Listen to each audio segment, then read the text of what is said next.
1935년 캘리포니아의 목회자의 가정에 한 아이가 태어났습니다. 이름은 로렌 커닝햄이라는 아이입니다. 그가 1956년에 21살이 되었을 때에 전도 여행을 갔습니다. 전도 여행을 갔다가 바하마에서 환상을 보게 됩니다. 하나님께서 환상을 보여주시는데 세 개의 지도가 그려져 있고 그 세 개의 지도에 각 대륙들이 나타나는데 바다에서부터 커다란 파도가 대륙 위로 올라가는 그런 모습을 봅니다. 파도가 점점 올라가서 육지를 덮는 그런 모습입니다. 그런데 얼마 후에 그 덮이는 파도가 젊은 청년들로 바뀌어서 대륙을 덮어가는 환상을 보게 됩니다. 그 환상을 보고 그는 하나님의 부르심을 느낍니다. 그래서 이 환상을 본 4년 뒤에 이 로렌 커닝햄은 그가 선교단체를 하나 만듭니다. 25살에 선교단체를 만들었는데 그 선교단체가 예수전도단이라는 선교단체입니다. 이 예수전도단을 설립하고 그리고 나서 그가 마가복음 16장 15절 말씀을 따라서 젊은이들을 일으켜 만민에게 복음을 전파하자. 그런 비전을 가지고 복음을 전파합니다. 많은 어려움들이 시작됩니다. 왜냐하면 초교파적인 선교단체를 만드니까 자기 교단에서 추방을 당합니다. 그래서 교단으로부터 쫓겨남을 당하고 경제적인 어려움을 당하고 여러 가지 어려움을 당하는 상황 속에서 좋은 교회, 큰 교회에서 청빙을 받습니다.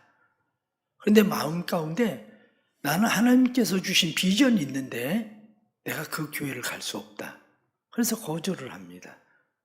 한편으로 생각하면 좋은 교회, 큰 교회 가서 그 선교의 꿈을 펼칠 수도 있을 것 같은데 그건 아니었거든요.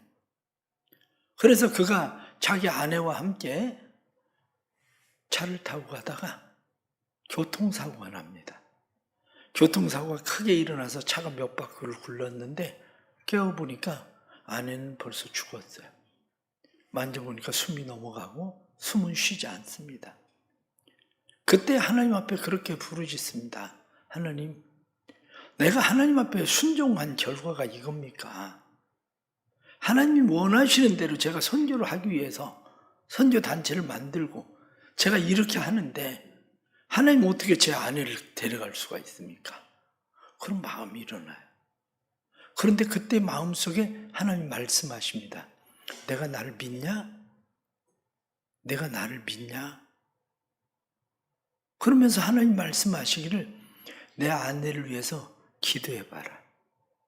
그럼 살아날 거다. 그래서 자기 아내를 위해서 간절하게 하나님 앞에 기도합니다. 그랬더니 정말 죽었던 아내가 숨을 쉬지도 않던 아내가 숨을 쉬게 됩니다. 그러면서 그가 만든 이 예수전도단이라는 이 선교단체는 세계 180개국의 전도단체가 세워집니다. 그리고 지부가 1200개 되는 그런 지부를 가지게 되고 그것뿐만 아니라 이 예수 전도단을 통해서 파송되는 선교사들이 2만 명 이상이 되고 그리고 예수 전도단에서 제자 훈련을 시키는데 제자 훈련을 받은 그런 청년들만 젊은 사람들이 400만 명이 넘습니다. 그가 2023년에 사망을 했지만 지금도 세계에 예수 전도단, 전도하는, 선교하는 그런 일에 아주 탁월한 그런 단체입니다. 평범한 사람, 아무것도 아닌 것 같은 사람, 그런 사람을 불러서 하나님께서 어떻게 훈련시키시는지 벼랑 끝에서는 용기라고 하는 책을 보면 여러분들이 잘 알 수가 있습니다. 열방을 향한 하나님의 꿈, 이 책이 허닝햄 목사님이 쓴 책인데 기회가 되면 한번 읽어보십시오. 기독교와 유대교 그리고 이슬람에서 갈채를 받고 환영하는 칭찬하는 한 사람이 있습니다. 유대교, 기독교, 이슬람 서로 치열하게 싸우는 것 같은데 그들 모두가 우리의 믿음의 조상이다. 이렇게 생각하고 존경하는 사람이 누구냐? 그 사람이 아브라함입니다. 아브라함은 평범한 사람. 그런데 하나님께서 이 평범했었던 아브라함을 혹독하게 훈련시키고 하나님께서 가혹한 영적 훈련을 시켜서 하나님께서 믿음의 조상으로 만드십니다. 하나님의 놀라운 구원 계획, 그것을 세상의 죄악 가득한 땅에 마치 믿음의 교두보처럼 아브라함을 세워서 하나님께서 그로 하여금 하나님의 복음을 전하게 하시죠. 신약 성경에만 74번 아브라함의 이름이 나옵니다. 아브라함이 하나님의 부르심을 받았을 때에 아브라함이 갈대아 우르를 떠날 상황이 그렇게 생각같이 쉽지 않습니다. 왜냐하면 그는 나이가 벌써 75살입니다. 75살이면 젊은 나이도 아니고 젊다고 하면 패기와 용기를 가지고 모험을 시도해 볼 만도 한데 75살의 나이는 그럴 수 있을 만한 나이도 아닙니다. 더군다나 아브라함이 살던 땅이 열악한 곳인데 좋은 곳으로 옮겨가라면 그건 할 수 있겠죠. 그러나 갈대아 우르라고 하는 땅을 보면 당시에 문화적으로 이 아브라함이 살고 있었던 땅은 세계 무역의 중심지였습니다.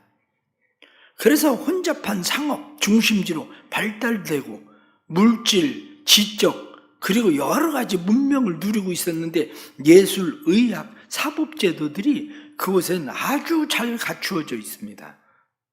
최근에 발견된 고고학의 발견에 의하면 거기에서 서판들이 발견됐는데 발견된 서판을 보면 옥스퍼드 대학, 캠브리지 대학에서 흥미를 끌고 문제를 풀어가던 삼각법이 벌써 이미 그곳에서는 문제를 풀었습니다. 그러니까 이 도시가 얼마나 발달된 도시인지를 알 수가 있죠. 그런데 인간이 아무리 발달을 해도 인간의 마음에는 묘한 게 있습니다. 한마디로 인간의 본성엔 조잡함이 있습니다. 우리나라도 보십시오. 인공위성을 쏘면서 제사 지냈잖아요. 고사 지냈잖아요. 그때 당시 이렇게 발달되었음에도 불구하고 그곳에도 우상 숭배가 만연했습니다. 그래서 사악한 종교들이 있었는데 이 사악한 종교는 사람들의 잔인함, 부패, 그것을 이끄는 것이 사악한 종교들입니다. 아브라함이 그곳에 살면서 그들의 조상들이 섬기고 있었던 우상, 그 신들을 섬기는 것뿐만 아니라 아브라함도 그곳에서 우상을 만드는 사람으로 살고 있었습니다. 그런데 하나님께서 아브라함을 그곳에서 부르신 거죠. 아브라함을 하나님께서 창세기 12장에 부르실 때 내가 너를 내가 지시한 곳으로 가면 내가 너에게 자손을 주겠다. 땅을 주겠다. 그것뿐만 아니라 내가 너에게 복을 주겠다. 그리고 하나님께서 약속하십니다. 사람이 누군가에게 순종하려면 조건이 생깁니다. 순종하려면 두 가지 조건이 생기는데 그 두 가지 조건 중에 하나는 나를 부르시는 분, 나에게 명령하시는 분이 어떤 분인가 라고 하는 명령한 사람의 권위입니다. 명령한 사람의 권위가 어떤 권위를 가지고 있는가에 따라서 어떤 사람은 두려움에 의해서 순종합니다. 복종합니다. 그런데 하나님께서 아브라함을 부르실 때에 아브라함을 부르신 것은 하나님의 절대적 선택이었지만 부르심 속에는 절대적 순종, 그것은 자기 안에 있었던 겁니다. 내가 하나님이 부르시는 그 부르심에 내가 전적으로 순종할 것인지 아니면 거부할 건지 아니면 조건적인 순종을 할 것인지 그건 나한테 달려 있었습니다. 그런데 아브라함은 하나님의 말씀에 순종하기로 결정을 한 거죠. 또 다른 하나는 명령이 내려지면 명령에 순종할 거냐 말 거냐는 내게 어떤 보상이 주어지느냐의 문제입니다. 나한테 직접적으로 그 보상이 주어지든지 나에게 주어지지 않아도 그 보상이 내 가족, 내 자녀 아니면 내 하고자 하는 어떤 일에 보상이 주어지면 순종합니다. 그런데 그 보상이 분명해지지 않으면 사람들은 순종하려고 하지 않습니다. 하나님은 아브라함 갈대아 우르를 떠나서 그가 가나안 땅으로 들어갑니다. 하나님의 말씀에 순종해서 따라가면 좋은 일들만 생길 거라고 생각하는 것은 착각입니다. 하나님의 말씀에 순종하면 좋은 일만 생기는 게 아니라 말씀에 순종하면 힘들고 어려운 일들도 생깁니다. 왜냐하면 우리가 신앙생활을 하면서 우리가 하나님 앞에 순종하고 믿음이 자라는 것이 어느 날 갑자기 하루아침에 될 거라고 생각하는 사람들이 종종 있는데 그렇지 않습니다. 우리에게 그렇게 일어나지 않습니다. 오랜 시간이 걸립니다. 훈련과 연습이 필요합니다. 하나님께서 우리를 훈련시키고 연습시키고 이러한 일들에 따라서 우리의 삶은 점점 신앙의 사람으로 변하는 거죠. 아브라함은 하나님의 말씀에 순종해서 가나안 땅에 들어갔는데 가나안 땅에 기근이 듭니다. 아니 순종하고 가나안 땅에 들어왔으면 가나안 땅에서 잘 돼야 될 것 같은데 아니 이 기근의 상황은 뭔가? 그래서 아브라함이 애굽으로 내려갑니다. 애굽으로 내려갔다가 아브라함의 부인 사라가 얼마나 아름다운지 애굽의 왕이 사라를 탐미를 냅니다. 그래서 자기 궁궐로 그를 불러들여요. 그런데 여기에 한몫한 사람이 누구냐면 바로 아브라함입니다. 자기 부인을 누이라고 이야기하고 바로에게 자기 부인을 준 거죠. 믿음의 사람이라고 처음부터 하나님의 말씀에 전적 순종하고 성공적인 삶을 살아가는 건 아닙니다. 때로는 실패하고 또 실패하고 그래도 다시 또 일어서고 다시 또 그 길을 가고 그렇게 하는 거죠. 우리도 신앙도 마찬가지입니다.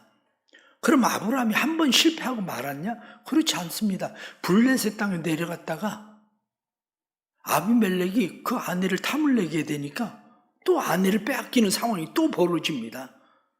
왜냐? 아브라함의 성격이 원래 우유부단하거든요. 유약하거든요. 그러다가 보니까 그 성격 기질이 쉽게 사라지는 게 아니라 그곳에 가서도 똑같은 일을 반복합니다. 우리가 하나님의 훈련을 받지 않으면 우리의 성격이나 기질은 그렇게 쉽게 변하지 않습니다. 그 일이 또 반복하고 또 실패하고 또 실패하고 자꾸 실패를 반복하게 되죠. 그러나 이렇게 실패를 반복하면서도 우리의 삶에는 하나님께서 오래 참으시고 하나님이 기다리시고 뿐만 아니라 하나님이 우리를 훈련시키는 그 훈련으로 인해서 우리는 점점 하나님의 사람으로 만들어져 가는 거죠. 아브라함은 10년 동안 기다려도 하나님이 약속한 자녀가 없습니다. 그러니까 자기 부인 사라와 함께 이야기해서 하갈이라는 몸종을 통해서 아이를 낳죠. 그 아이가 이스마엘입니다. 그래서 이스마엘을 낳고 그의 마음 가운데 그래 어차피 내 신데 이렇게 생각할 수도 있습니다. 그러나 하나님께서는 그에게 새로운 약속, 다시 말하면 하갈이 낳은 이스마엘이 내 씨가 아니야. 사례를 통해서 낳아야 내 씨가 되는 거야. 그래서 아브라함이 100세에 이삭이라는 아들을 낳습니다. 그런데 이삭이 점점 자라서 나이가 최소한 16, 18살 되었을 때에 오늘 성경 본문에 나타나는 이런 말씀들이 진행되는 겁니다. 하나님께서 말씀하십니다. 아브라함아, 내 아들 이삭을 나한테 제물로 바쳐라. 벌써 시간은 얼마나 지났습니까? 시간은 40년 이상의 시간이 지났습니다. 그럼에도 불구하고 하나님의 마음 가운데는 정말 아브라함이 전적으로 나를 사랑하는가 하는 마음이 있었던 거죠. 그래서 이삭을 바쳐라 이렇게 이야기하니까 그 아들 이삭을 바치러 모리아산에 올라가서 그 아들 이삭을 하나님 앞에 번제물로 바치려고 그 아들을 한마디로 목을 따려고 합니다. 그때 천사가 나타나서 이야기하기를 아브라함아 아브라함아 그 아이에게 손을 대지 말라. 이제야 내가 하나님을 사랑하는 줄 알았다. 그리고 하나님께서 인정하시고 그 뒤를 보니까 그 뒤에 순양이 숯불에 걸려있는 것을 보고 그 양을 가져다가 제물로 바쳤다 하는 이야기가 본문에 나타나는 말씀입니다. 여기서 우리는 몇 가지 분명하게 생각해야 되는 게 있습니다. 신앙생활은 훈련을 계속 받아야 하나님 앞에 전적 순종하는 사람이 되는 거지, 교회를 오래 다녔다고 해서 하나님 앞에 순종의 사람이 되는 건 아닙니다. 이렇게 생각을 해보십시오. 여러분이 매 주일마다 1년 동안 교회를 나와서 설교를 듣습니다. 그러면 1년이면 52주 나오는 겁니다. 1년 동안 내가 52주 교회 나와서 설교를 들었습니다. 말씀을 들었습니다. 그런데 그 사람이 2달 새벽 예배 나온 사람은 못 따라갑니다. 2달 나오면 이미 그 사람은 60일이에요. 그런데 오늘 내가 주일날 와서 말씀을 듣고 세상에 나가면 세상 지우개가 우리 안에 있는 하나님을 깨끗이 지워버립니다. 그리고 그 다음에 오면 주일날 또 뭐가 글씨가 조금 써지는 것 같아요. 그런데 나가자마자 세상 지우개가 우리를 지워가기 시작하면 다음 주일날 왔을 땐 혹시 이 가운데 지난 주일 설교가 구약인가 신약인가 구분이나 할까? 우리가 왜 주보에 말씀을 주는데요? 최소한 구약인가 신약인가 아니면 창세기인가 어딘가 구분은 해야 된다. 그런 말씀 카드 주는 거예요. 그런데 일주일 동안 깨끗이 지워졌잖아요. 하나도 기억 안 나잖아. 그러면 10년을 다녔다고 생각을 해보십시오. 10년을 다니면 520번입니다. 그러나 1년 새벽 기도에 나온 사람은 못 쫓아갑니다. 왜냐? 1년 새벽 예배에 나오는 사람은 오늘 말씀 들었는데 나가서 지워지려고 하면 와서 또 뭐 막 또 써놓고 그 다음날 오면 뭐 또 써놓고 그래가지고 마음속에 다 지워지질 않아. 앞에 거 지워져도 또 뭐가 계속 쓰여져. 나중에 보면 뒤에 게 생각나고. 신앙은 하루아침에 잘하지 않습니다. 사람은 믿음이 어느 날 갑자기 하나님을 경험하면 잘할 거라고 생각하지만 아브라함이 갈대아 우르를 떠날 때에 무엇인가 계기가 있었으니까 그것을 떠났을 겁니다. 그렇다고 해서 한 번에 성공적인 믿음의 사람이 된 건 아닙니다. 한 번에 믿음의 성공적인 사람이 된 것이 아니라 하나님과 친밀감 속에서 계속 그는 믿음이 자라난 거죠. 순종의 사람으로 변해간 거죠. 전적으로 하나님을 신뢰할 수 있는 사람으로 변해간 겁니다. 우리도 마찬가지입니다. 교회 오래 다녔다고? 나 교회 다닌 지 20년 됐어? 20년 다녔다고 되는 게 아닙니다. 순종에 대한 훈련을 받아본 적이 없는데 내가 20년 동안 축구 구경을 갔다고 해서 운동장에 가서 내가 볼 한번 제대로 찰 줄 압니까? 그렇지가 않습니다.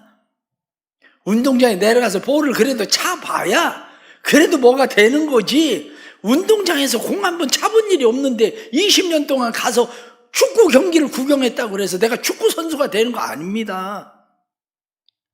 교회 나와서 열심히 와서 앉아 있으면 믿음이 자랄 것처럼 생각하지만 그렇게 해서 믿음이 자라지 않습니다. 믿음은 그렇게 자라는 게 아니고 믿음은 하나님과의 지속적인 관계 속에서 생기는 겁니다. 그러면 순종이라고 하는 것에 대해서 이해를 해야 됩니다.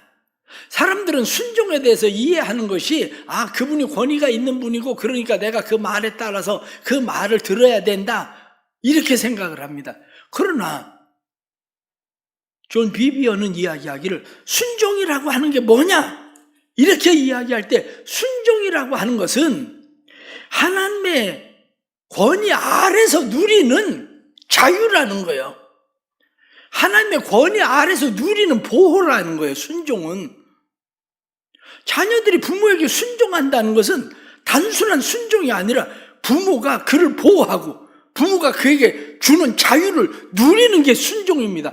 그런데 불순종으로 그것을 벗어날 때에 부모가 주는 자유, 부모가 주는 그 보호, 그 장막을 떠나가 버리는 거죠. 사람들이 왜 하나님 앞에 순종을 안 합니까? 그것은 하나님 앞에 순종하는 것이 뭔가를 모르니까 순종을 안 하는 겁니다. 순종이 하나님 안에서 누리는 자유라는 거, 하나님의 보호라는 거, 이것을 아는 사람은 순종할 수밖에 없는 거죠. 아브라함이 실패했어도 아브라함이 계속적으로 하나님 앞에 순종할 수 있는 것은 그것을 깨달으니까 비로소 아브라함이 순종의 삶으로, 심지어는 오늘 본문에 나타나는 말씀처럼 자기 아들 이삭을 하나님 앞에 드리기까지 순종할 수 있었던 거죠.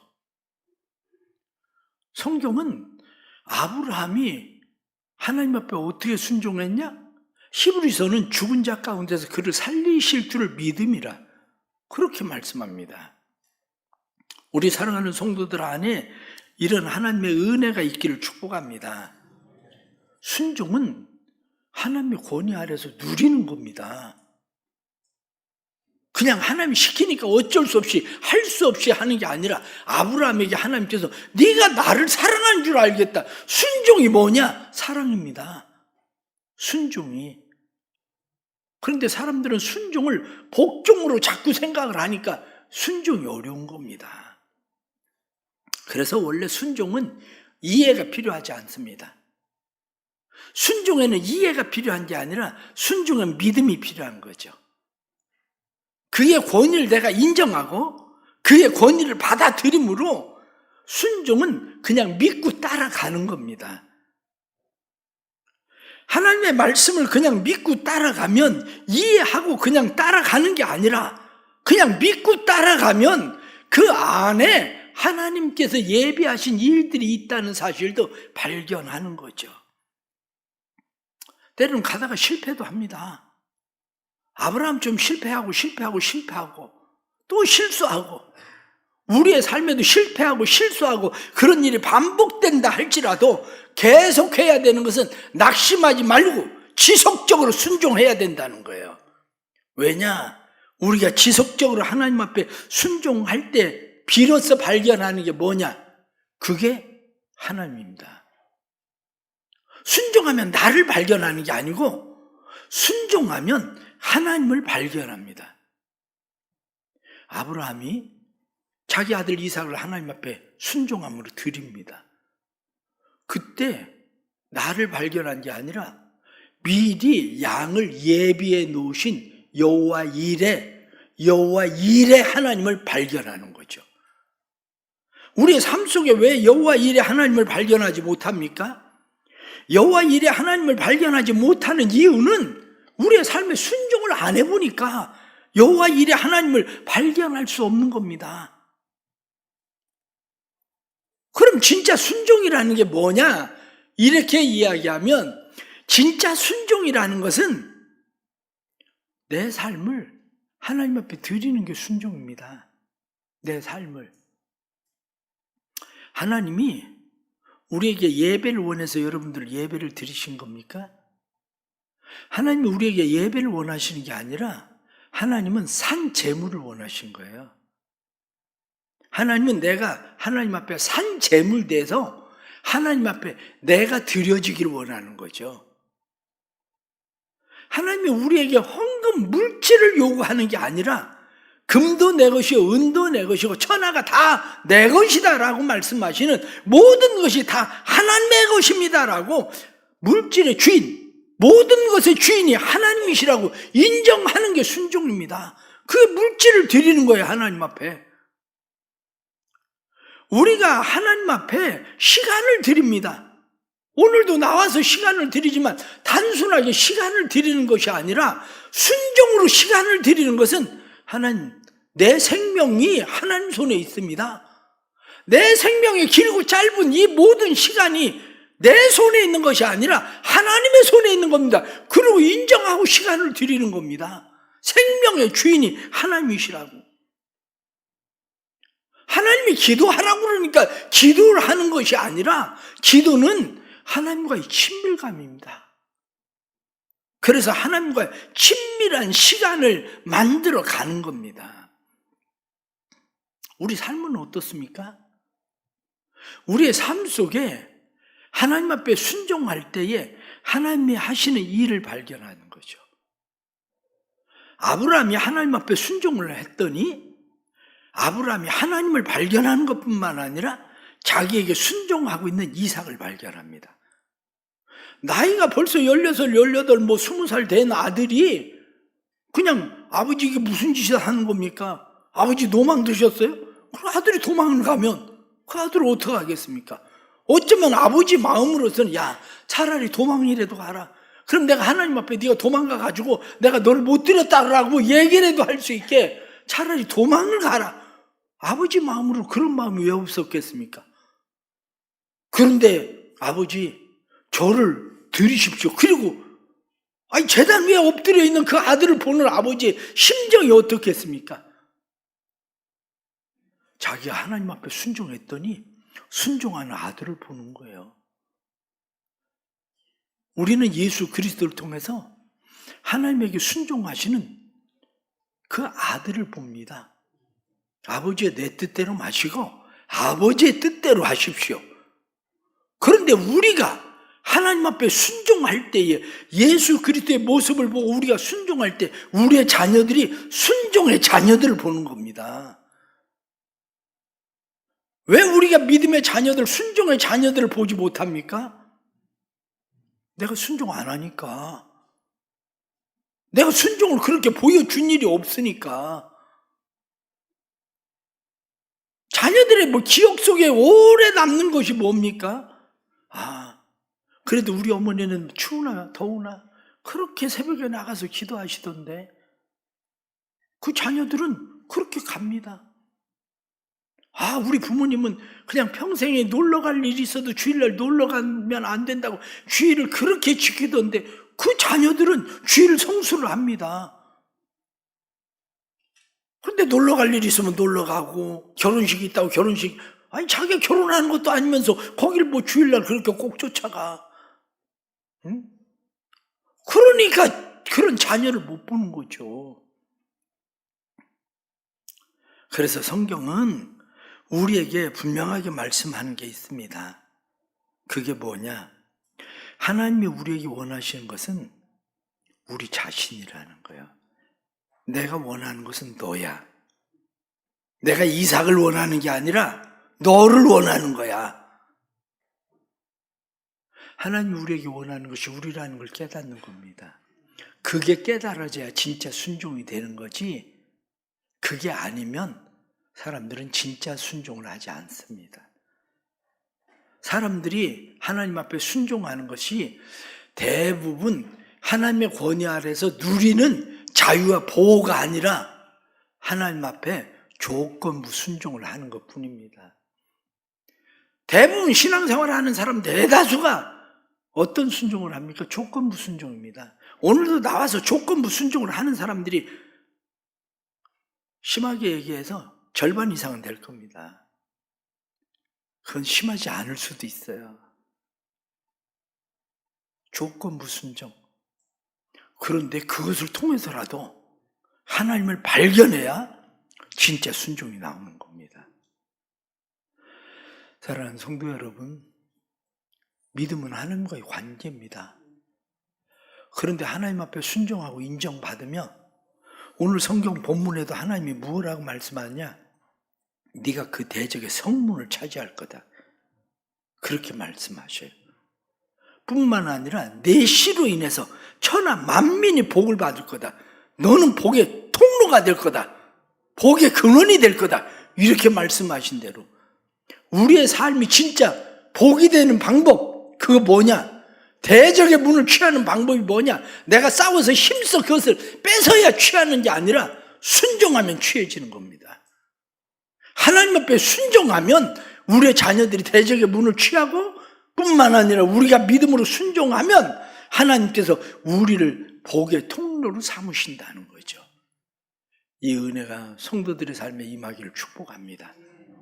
그래서 우리의 삶 속에 하나님이 하나님 되심을 발견하고 하나님의 권위 안에서 순종함으로 그의 자유를 누리고 그의 보호를 누리고 그 안에서 살아가는 은혜와 축복이 있기를 간절히 바랍니다. 기도하겠습니다. 하나님 아버지, 우리를 붙들어 주시고 우리를 도와주옵소서. 순종을 통해 우리의 삶을 하나님 앞에 드리기를 원합니다. 순종을 통해서 우리의 예배가 우리 자신의 산 제물되고 순종을 통해서 우리의 드리는 헌금이 물질의 주인이 하나님이심을 인정하고 시간을 드림이 생명의 주인이 하나님이심을 인정하는 일이 되게 하여 주옵소서. 늘 실패합니다. 그러나 늘 실패하지만 실패를 통해서 점점 하나님과의 관계가 깊어지고 탈권위적인 이 시대 속에서 하나님의 권위 아래 복종함으로 우리 자신의 삶이 절대 순종을 통해 하나님이 하나님 되심을 경험하는 여호와 이레의 삶을 경험할 수 있도록 축복해 주시옵소서. 예수님의 이름으로 기도드리옵나이다. 아멘.